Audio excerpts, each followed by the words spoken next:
Épisode 46. Le soleil brûlait à cette heure avancée de la journée, mais Ariane n'en ressentait pas la brûlure. Elle restait étendue sur le sable, incapable de se relever. Ce qu'elle n'avait pas remarqué, c'est que des femmes l'observaient à la dérobée.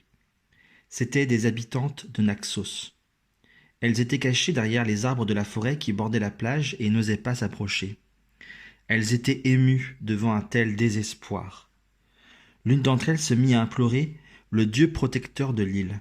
« Dionysos, toi qui nous apportes prospérité, richesse et bonheur, Dionysos, bienfaiteur de Naxos, accueille cette femme, ôte-lui cet amour qui la ravage, et prends-la sous ta divine protection. » Un peu plus loin, le dieu Dionysos observait Ariane lui aussi. Il était infiniment touché par son chagrin. Le dieu cornu détestait que les humains soient malheureux. Il n'aimait que la fête, la danse, les plaisirs, bien manger et bien boire. Ceux à qui il accordait sa protection étaient à l'abri des peines et des souffrances. Dionysos ne comprenait pas les douleurs humaines. Il apparut aux femmes de l'île qui avaient imploré son aide et leur dit « Consolez-la tant que vous pourrez. Je vais demander à Aphrodite, la déesse de l'amour, de vous aider. Lorsque cet amour sera sorti de son cœur, lorsqu'elle sera guérie de Thésée, alors j'en ferai ma femme. » Rassurés par les paroles de leur dieu protecteur, les habitantes de Naxos entourèrent Ariane. Elles la relevèrent et la portèrent presque inanimée à l'abri dans l'une de leurs maisons. Elles ignoraient le temps qui serait nécessaire pour soigner Ariane, mais elles étaient tranquillisées. Ariane, en devenant l'épouse de Dionysos, ne pourrait qu'être heureuse. Le dieu avait-il lui-même orchestré tout cela ? Mystère. Même des années plus tard, lorsque Ariane aurait avec Dionysos plusieurs beaux enfants, elle ignorerait le rôle joué par son mari dans son abandon sur l'île de Naxos.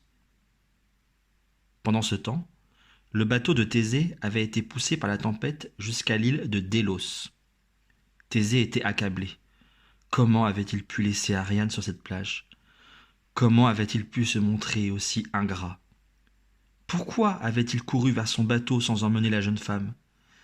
Avait-il été influencé par le rêve et les menaces de Dionysos ? Ou avait-il manqué d'amour pour Ariane ? Le mal était fait, irréparable. Ce soir-là, Thésée et ses compagnons décidèrent de rendre hommage à celle qui les avait sauvés. Des torches furent allumées. Un repas fut servi au cours duquel le vin coula à flots.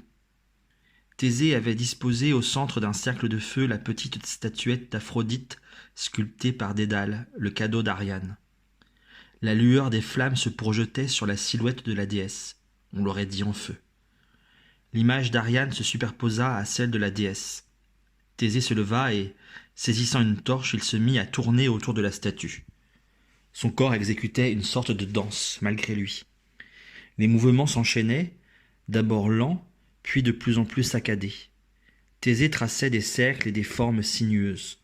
« On dirait qu'il dessine le labyrinthe », murmura l'une de ses compagnes de voyage.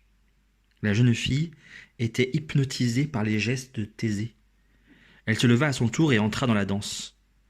Elle fut suivie par les 12 autres jeunes Athéniens qu'Ariane avait sauvés. Les habitants de Délos les observaient, subjugués. Il émanait de leur danse une joie et une douleur mêlées. Elle racontait la peur de la mort, la détresse d'avoir perdu son chemin, la victoire sur le mal, la délivrance enfin, et puis la déchirante séparation. Longtemps, les jeunes gens se croisèrent, se frôlèrent, leur corps dessinant des arabesques compliquées. Tous tournaient autour de la statue d'Aphrodite. Une sorte d'ivresse les habitait. Ils murmuraient indifféremment le nom de la déesse Aphrodite ou celui d'Ariane. Thésée ruisselait de sueur. Il revivait le combat avec le Minotaure. Il revivait sa marche tâtonnante accrochée au fil d'Ariane. La gorge nouée, il revoyait Ariane, seule, abandonnée sur son île. Ses compagnons ignoraient le rêve que lui avait envoyé Dionysos, le chantage que le dieu lui avait fait, leur survie contre Ariane. Seul Nausithos avait été mis dans la confidence. Fidèle à son habitude, le vieux marin avait écouté. Il s'était contenté de dire « Thésée, tu vas devoir apprendre à vivre avec cela, désormais.